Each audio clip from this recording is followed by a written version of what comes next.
আল্লাহর ওলিদের কোনো ক্ষমতা নাই।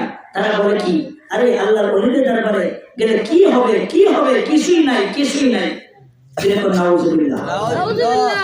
আরে ওলিদেরকে তারা মানবে কি করে? আমার নবীর সাথে যে ধরনের তারা গুস্তাখি করছে, বেয়াদবি করছে, এক কুলাঙ্গা রয়েছে, এক নজদি, এক খাইলারা মূর্খ জানোয়ার রয়েছে। কই আরে আমাদের নবী সারাটা জীবন বলেছে নবী মরে গেছে, পচে গেছে, মাটির সাথে মিশে গেছে।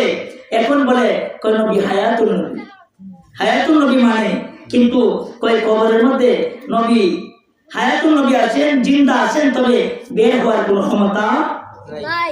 বলেন না নাউজুবিল্লাহ, জোরে বলেন নাউজুবিল্লাহ। তার বাবার ক্ষমতা আছে। এই মালাউন রে, এই শয়তান রে, তার যে মূল জায়গার মধ্যে যেখানে মধ্যে তার আস্থানা ছিল, এখান থেকে তারা জুতা দিয়া ফিটাইয়া তারা এখান থেকে বিতাড়িত করছে। এই শয়তানের নাম বলতে আপনার ঘৃণা লাগে। এই শয়তানের নাম আমি বলবো না। এই শয়তানের নামটা বললে আপনার মুখ নাপাক হবে। যেরকম নাউজুবিল্লাহ। একটু দূরে সেরে পড়েন, ইয়া রাসূলুল্লাহ, ইয়া হাবিবাল্লাহ, ইয়া রাসূলুল্লাহ, ইয়া হাবিবাল্লাহ, ইয়া রাসূলুল্লাহ, ইয়া হাবিবাল্লাহ। গোসল করাইয়া কাফন পরাইয়া, গোসল করাইয়া কাফন পরাইয়া রাখিবি যখন কবরে শুয়াইয়া, দয়া করিয়া দিও গো দেখা, ইয়া রাসূলুল্লাহ, ইয়া হাবিবাল্লাহ, ইয়া রাসূলুল্লাহ, ইয়া হাবিবাল্লাহ। গালির বন্ধু আল্লাহর একজন ওলি ছিলেন, যার নাম ছিল হযরতে শিবলি রাহমাতুল্লাহ আলাইহি। জোরে বলুন সুবহানাল্লাহ। হযরতে শিবলি রাহমাতুল্লাহ আলাইহি তিনি একজন উচ্চ মাকামের একজন আল্লাহর ওলি ছিলেন। তিনি সব সময় তিনি চিন্তা করতেন, হায় হায় আমার কোন দিন ইন্তেকাল হবো, এই দুনিয়ার জমিন ছেড়ে আমি যখন বিদায় নিব, আমি যখন কবরবাসী হয়ে যাব। ওনার এলাকার মধ্যে একটা কাফন চুল থাকতো। যেমন কি চুল থাকতো? কাফন চুল থাকতো। রাত্র যখন হতো, রাত্র হওয়ার পরেই মুর্দার কবর গুলা সে গর্ত করে ওই বাঁশের চড়া ছড়াইয়া ওই লাশের দেহ থেকে কাফন খুলে খুলে সে বাজারে বিক্রি করত। জবান খুলে বলুন নাউজুবিল্লাহ, আর চিৎকার দিয়ে বলুন নাউজুবিল্লাহ। গভীর মনোযোগ। হযরতে শিবলি রাহমাতুল্লাহ আলাইহি তিনি সবসময় চিন্তা করতেন, হায় হায় আমার যেদিন ইন্তেকাল হবে, আমার ইন্তেকালের পরে আমার এলাকার মানুষেরা সাদা কাফনের কাপড় পরাইয়া আমাকে যখন কবরের মধ্যে রাখবে, ওই সুরে তো আমার কাফন খুলে ফেলবে। ওই কাফন গুলা যদি সে খুলে ফেলে, তাহলে তো আমি ওই কবরের মধ্যে উলঙ্গ অবস্থায় থাকবো। সেই চিন্তায়, সেই লজ্জায় তিনি একা একা বসে বসে তিনি আল্লাহর দরবারে কাঁদতেন। আল্লাহর দরবারে তিনি প্রায় সময় ওই চোরা ব্যক্তির কবর থেকে রেহাই পাওয়ার জন্য আল্লাহর কাছে তিনি দরখাস্ত করতেন। জোরে বলুন আল্লাহু আকবার। হঠাৎ একদিন হযরত শিবলি রাহমাতুল্লাহ আলাইহি অন্তরের মধ্যে স্মরণ হয়ে গেল, আমি একটি কাজ করব, ওই চোরকে আমি আজকে দাওয়াত করব। যেরকম কি করব? দাওয়াত করব। দাওয়াত করে আমি তাকে ভালোভাবে খানা পিনা আমি তাকে খাওয়াবো। শুধু খানা পিনা করাবো না, কিছু দিরহাম, কিছু টাকাও আমি তাকে অ্যাডভান্স করবো। জবান খুলে বলেন আল্লাহু আকবার। আমার ভাইরা, আমার রাসূল প্রেমিক বন্ধুরা, আমার নিশাপুর এলাকার ও আমার মা বোনেরা, ও আমার পর্দানিশী মা বোনেরা, এই দিকে একটু খেয়াল করবেন। ও মা, এই দুনিয়ার জমিনের মধ্যে কতদিন আপনি থাকবেন? মারে মা, আজকের এই আজিমুসান মাহফিল যারা করেছেন আমার ভাইজান আবুল কালাম নোমান সাহেব আপনাদেরকে উপহার দিয়েছেন। এই মাইকের আওয়াজ আমার গাউসে বাগদাদের জীবনী। কবরবাসীর কবর থেকে মুর্দা গান, এই কবরবাসী মুর্দার সেই আওয়াজগুলা শুনে কি শুনে নাই? জোরে বলুন, শুনে কি শুনে নাই? আওয়াজ দিয়ে বলুন, শুনে কি শুনে নাই? শুধু শুনেন নাই, আল্লাহর নেক বান্দাগণের আলোচনা যখন করা হচ্ছে, আপনার কিতাবের মধ্যে এসেছে যিকরুল আম্বিয়ায়ে মিনাল ইবাদাতুম ওয়া যিকরুস সালিহিনা কাফারা। ও দুনিয়ার মানুষ, আম্বিয়ায়ে কেরামের জীবনী নিয়ে যদি আলোচনা করেন, আমার নবী দু জাহানের বাদশা, দু জাহানের সরদার রাহমাতুল লিল আলামিনের জীবনী নিয়ে যদি আলোচনা করেন, সেই আলোচনা আপনার আমার ইবাদতের মধ্যে গণ্য হবে। ওয়া যিকরুস সালিহিনা কাফারা।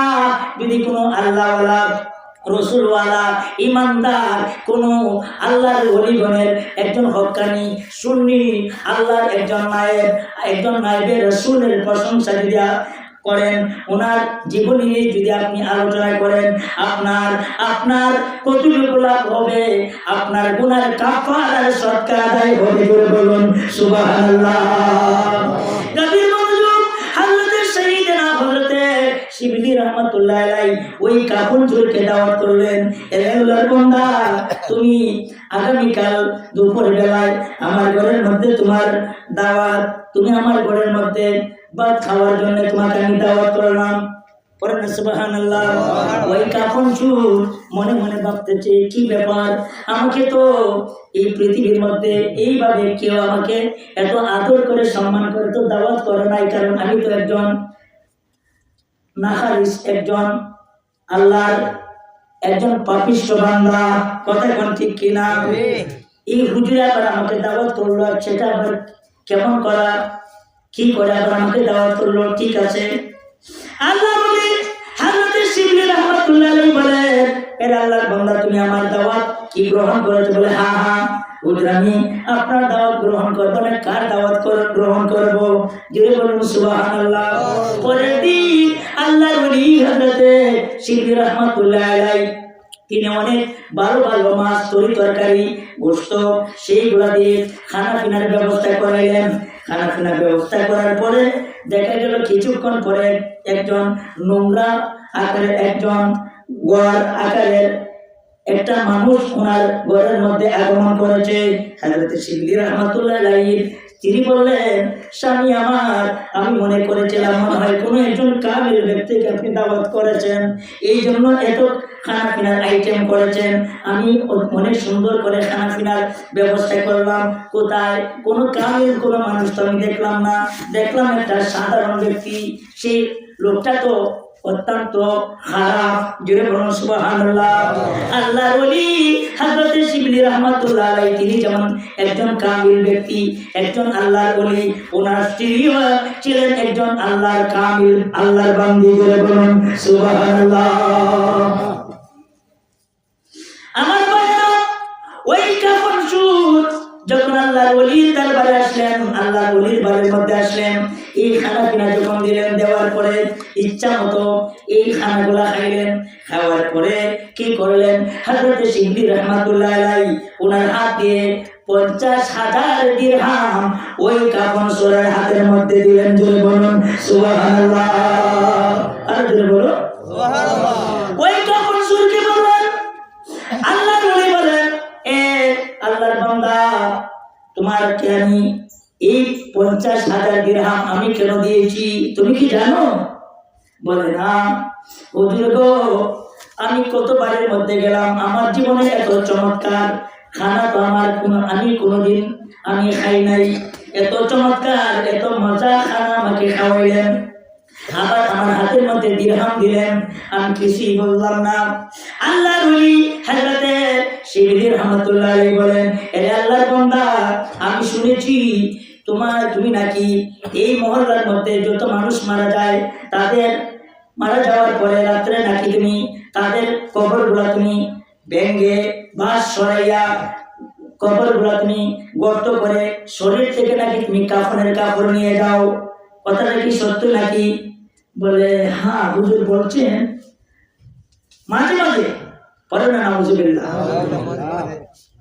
বাবা, তোমার কাছে আমার অনুরোধ, আমার যখন ইন্তেকাল হবে, আমার ইন্তেকালের পরে বাবা, আমার শরীর থেকে, আমার কবর থেকে তুমি আমাকে উলঙ্গ করে আমার শরীর থেকে তুমি আমার কাফনের কাপড়টা তুমি নিবে না।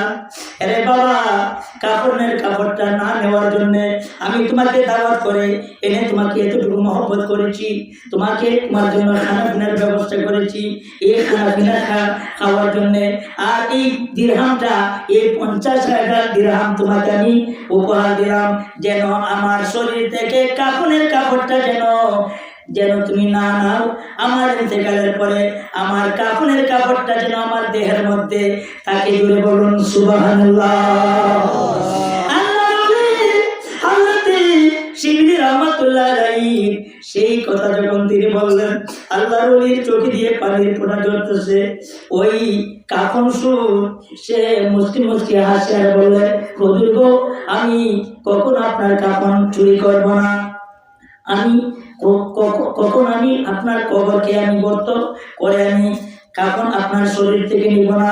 এই জায়গার মধ্যে 50,000 দিরহাম আমাকে আপনি অ্যাডভান্স করেছেন। জুড়ে বলুন আল্লাহু আকবার। পরের দিন আল্লাহ বলি হযরত শিবলি রহমাতুল্লাহ আলাইহি এই দুনিয়ার জমিন থেকে তিনি পর্দা করেছেন। ইন্না লিল্লাহি ওয়া ইন্না ইলাইহি রাজিউন। জবান খুলে বলুন আল্লাহু আকবার। শিবলি রহমাতুল্লাহ আলাইহি যখন তিনি ইন্তেকাল করলেন, উনি যখন পর্দা করলেন, পরের দিন যখন চতুর্দিকে খবর হয়ে গেল একজন আল্লাহর ওলি দুনিয়াতে বিদায় নিয়েছেন, পর্দা করেছেন, হাজার হাজার মানুষের সমাগম ওনার বাড়ির মধ্যে আল্লাহর ওলির জানাজার নামাজের মধ্যে শরীক হওয়ার জন্য।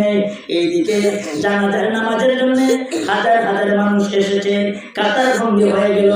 ওই কাফন সুরের কাছের মধ্যে খবর হয়ে গেল, ওই কাফন সুরে বলে মনে মনে ধারণা করতেছে আল্লাহর ওলি হযরত শিবলি রহমাতুল্লাহ আলাইহি তিনি ইন্তেকাল করেছেন, তিনি নাকি গতদিন আমাকে একবার দিয়েছেন, আজকে উনি ইন্তেকাল করেছেন, ওনার জানাজার মধ্যে আমি যাব। উনি জানাজার নামাজের মধ্যে আসার পথে যখন রওনা দিলেন, আস্তে আস্তে এইদিকে 4 তাকবীরের জানাজার নামাজ শেষ হয়ে গেল। চিৎকার দিয়ে বলুন আল্লাহু আকবার। ওই কাফন সুর মনে মনে ভাবতেছে আমি ওনার জানাজার নামাজটার মধ্যে সামান্য সময়ের জন্য শরীক হতে পারলাম না, তবে হ্যাঁ আল্লাহর ওলিকে যেই কবরের মধ্যে কবরস্থ করা হবে ওই জায়গার মধ্যে আমি গিয়ে একটু শরীক হব, 4টি মাটি আমি ওনাকে দিব। জবান করে বলুন আল্লাহু আকবার। এই মুহূর্তে হযরত শিবলি রহমাতুল্লাহ আলাইহির জানাজার নামাজ 4 তাকবীরের জানাজার নামাজ শেষ হয়ে গেল। আল্লাহর ওলির লাশ মুবারক নিয়া যখন মসজিদের কাছের মধ্যে বহন করে মানুষেরা কবরের কাছে নিয়ে গেল, কবরের কাছে নিয়ে যাওয়ার পরে ওই কাফন সুর তার নজরের মধ্যে পড়লো, আর মনে মনে ভাবতেছে আল্লাহু আকবার আল্লাহু আকবার। আমার জীবনে কত কাফন দেখলাম, কিন্তু হযরত শিবলি রহমাতুল্লাহ আলাইহির গায়ের মধ্যে যে কাফনের কাপড়টা অনেক দামিময় কাপড়, সেই কাপড়টা আমার অবশ্যই নিতে হবে। চিৎকার দিয়ে বলুন নাউজুবিল্লাহ।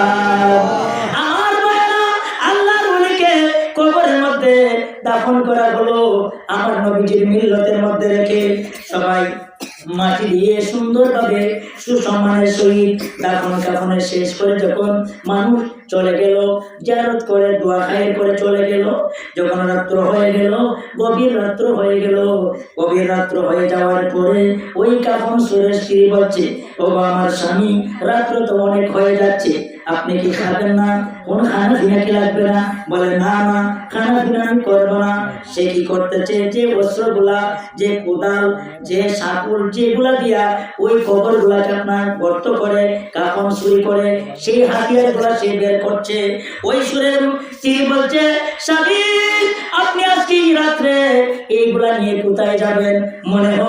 আমার মনে হয় আল্লাহর ওলি, যে আল্লাহর ওলি গতকাল আপনাকে 50,000 টাকা 50,000 দিরহাম আপনাকে দান করেছেন, এমনকি আপনাকে কত সম্মানজনক ভাবে খানা পিনা করেছে। আমার মনে হয় আল্লাহর ওলির কাফনের কাপড় নেওয়ার জন্য আনার জন্য মনে হয় আপনি যাবেন।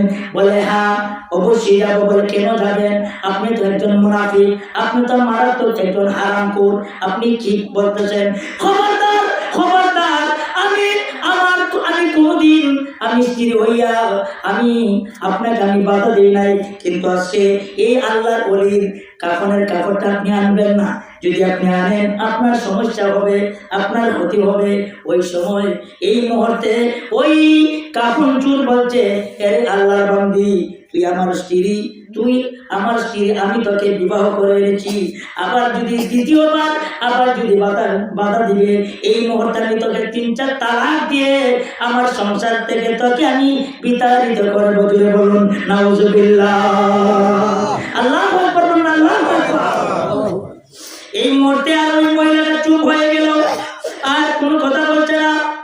ওই কাপড় সুর আর দেরি না করে ওই অস্ত্রগুলা নিয়ে আল্লাহর ওলি হযরতে শিবলি রহমাতুল্লাহ আলাইহির কবরের কাছে গিয়ে চলে গেল।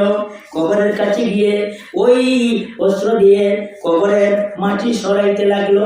মাটি সরানোর পরে কি করলো, যখন ওই কাপড়ের মধ্যে এইভাবে মুষ্টি দেওয়া, তাকে কি তাকে না, মাথার দিকে পায়ের দিকে এইভাবে কাপড়গুলো আপনার এইভাবে মুষ্টিভাবে আপনার বেঁধে দেওয়া হয় কিনা, এই বানগুলা আপনার বন্ধনগুলা আবার খুলে দেওয়া হয় কিনা, যখন খুলে দেওয়া হয় কিনা, তিনি কি করলেন, ওই কাপড় সুর পায়ের দিকে না গিয়ে আল্লাহর ওলির মাথার দিকে কি করলে, ওই অস্ত্র দিয়া কবরটাকে গর্ত করে কাপড়ের মধ্যে যেভাবে এইভাবে টানা শুরু করলো। টানতে টানতে যখন ওই কাপড়টা আল্লাহর ওলির হাঁটুর মধ্যে আসলো, এই মুহূর্তে একটা বিশাল আকারের একটা গায়েবী আওয়াজ আসলো। জবান করে বলুন আল্লাহু আকবার। ভয়ঙ্কর একটা আওয়াজ হয়ে গেল, একটা ভূমিকম্পের মতো একটা আওয়াজ হয়ে গেল। আওয়াজ হওয়ার পরে তিনি বলতেছে, হযরতে শিবলি রাহমাতুল্লাহ আলাইহি বাম হাতটা বাইর করে বলছেন, এ নাফরমান, এ নাখারিস, এরে বেঈমান, এরে নাফরমান, গতকাল রে তোর হাতের মধ্যে আমি 50,000 দিরহাম একবার দিয়ে আসলাম। তোকে আমি নিজে ভালো খাবারটা আমার মুখের মধ্যে না দিয়ে, আমার পেটের মধ্যে না দিয়ে তোকে খাওয়ানো ভাতগুলা, তরকারিগুলা তোকে সুন্দরভাবে খানা পিনার ব্যবস্থা করাইলাম, তোর কি একটু দরদ হলো না?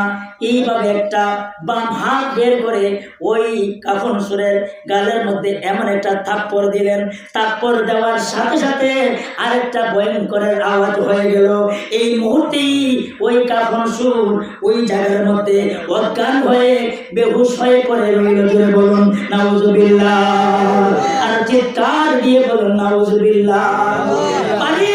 ওই কবরস্থানের পাশে অনেক বাড়িঘর ছিল, ওই বাড়িঘরের চতুর্দিকে খবর হয়ে গেল কি ব্যাপার, আমাদের বাড়ির নিকটে এই কবরস্থানের মধ্যে এত ভয়ঙ্করের একটা আওয়াজ আমরা শুনলাম, এই কবরস্থানের মধ্যে এত ভয়ঙ্করের একটা আওয়াজ আমরা শুনলাম, এই আওয়াজটা নিশ্চয় কবরস্থান থেকে আসতেছে।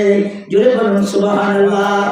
ওই আওয়াজ শুনে ওই কবরের পাশে একটা নয়, দুইটা নয়, যতটা বাড়ি ছিল প্রত্যেকটা বাড়ির মানুষগুলা ওই কবরস্থানের মধ্যে চলে গেল।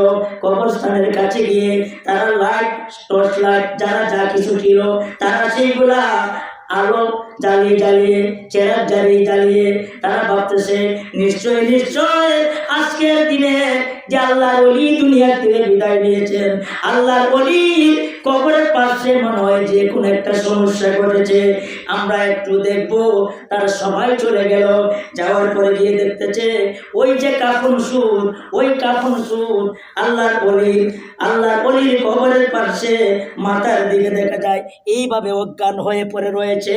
তার মুখ দিয়ে, জবান দিয়ে, নাক দিয়ে অনর্গল একেবারে টাটকা রক্ত বের হয়ে যাচ্ছে। এমনকি সেই অবস্থায় তার ইন্তেকাল হয়ে গেছে। চিৎকার দিয়ে বলুন আল্লাহু আকবার। আমার ভাইরা, ওই অবস্থায় যখন রয়ে গেল হাজার মানুষ সেই জায়গার মধ্যে, সমবেত হইলেন, ব্যাপার কি ব্যাপার কি, এর কাপন চুল তুই কি চুরি করার সাহস পাইল না? আল্লাহর ওলির দরবারে গিয়ে, আল্লাহর ওলির কবরের পাশে গিয়ে, আল্লাহর ওলির কাফনের মধ্যে কিভাবে সে ধরলো এত বড় সাহস? সকাল বেলায় আপনার অনেক মুরব্বিয়ান ওই কবরের কাছে আসলেন, সেই মহল্লার বড় বড় আপনার মন্ত্রী মিনিস্টার যারা আছেন সেই এলাকার তারা সবাই আসলেন। তারা বলতেছেন, একটা কাজ করো, তোমরা এই নাফরমান ব্যক্তিকে আল্লাহর ওলির কাছ থেকে নেওয়ার একটা ব্যবস্থা করো, তাকে অন্য একটা জায়গার মধ্যে কবরের ব্যবস্থা করো। সেই জায়গার মধ্যে তারা আলগা একটা কবরের ব্যবস্থা করলেন, কিন্তু তারা চেষ্টা করতেছেন ওই কাফন সুরকে ওনার কাছ থেকে নেওয়ার জন্য, সরানোর জন্য। তাকে সরানো যায় না, তাকে ওজনও করা যায় না, নাড়াচাড়াও করা যায় না। এই মুহূর্তে একটা গাইবি আওয়াজ আসলো, হে আল্লাহর বান্দাগণ, তোমরা তাকে আলাদা জায়গার মধ্যে নেওয়ার কোনো দরকার নাই। সে আমার কাছে এসেছে, আমার কাছে যেহেতু তার ইন্তেকাল হয়েছে, আমি আল্লাহর ওলি হযরত শিবলি রহমাতুল্লাহ আলাইহি আল্লাহর দরবারে আমি দোয়া করেছি, তার জীবনের সমস্ত গুনাহগুলো যেন আল্লাহ মাফ করাইয়া তাকেও যেন আল্লাহর ওলি বানাইয়া যেন আমার কবরের পাশে যেন তাকে আমার আল্লাহ রাখে। জুড়ে বলুন সুবহানাল্লাহ, আল্লাহু আকবার বলুন, আল্লাহু আকবার, আল্লাহু আকবার। দেখছেন আমার আল্লাহ কুদরতে কেমন শান, আমার আল্লাহ মুহূর্তের মধ্যে অনেক কিছু করতে পারে কি পারে না? আমার আল্লাহ বলেন, বিসমিল্লাহির রহমানির রহিম, আল্লাহু আকবার। ফাওয়ালুল লিমা ইউরিদ, আল্লাহু আকবার। বলুন আল্লাহু আকবার। আমার আল্লাহ বলেন, এ দুনিয়ার মানুষ তোমরা শুনো, আমার যে কোনো কামেল বান্দার কাছে যদি কোনো একটা না ফরমান একটা অপবিত্র মানুষ যদি যায়, তাকে আমি অপবিত্র অবস্থায় রাখবো না। আমার কামেল বান্দার পরশে আমি তাকেও আমার বান্দা থেকে বন্ধু বানাইয়া দিব। কার লাগিয়া কান্দরে মন, কার লাগিয়া বান্দ, কেউ তো তোমার আপন হবে না, যেজন তোমার আপনা সেই তো মদিনা। সালাতুনিয়া সালামিয়া হাবিবাল্লাহ। এক মহব্বতে একটু জিকির করেন, আল্লাহু আল্লাহ, আল্লাহু আল্লাহ, আল্লাহু আল্লাহ। জামান করে আল্লাহু আল্লাহ, আরো জোরে আল্লাহ, আল্লাহু আল্লাহ, আল্লাহু আল্লাহ, আল্লাহু আল্লাহ, আল্লাহু আল্লাহ, আল্লাহু আল্লাহ, আল্লাহু আল্লাহ, আল্লাহু আল্লাহ, আল্লাহু আল্লাহ,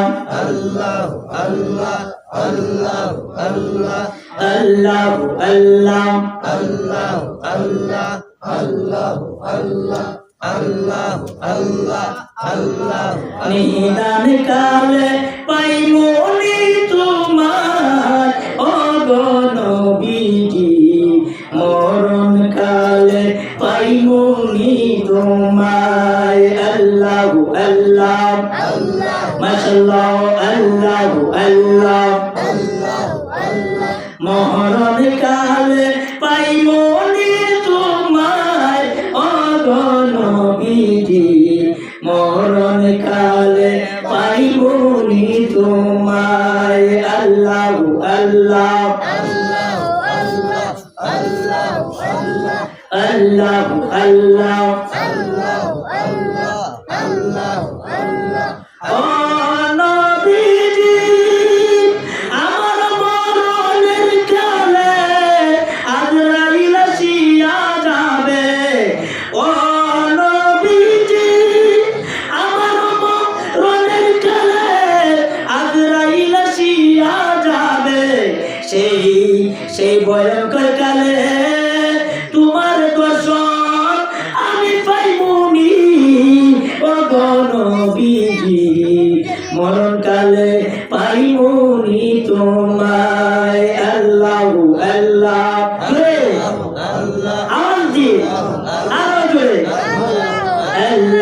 আল্লাহ মহান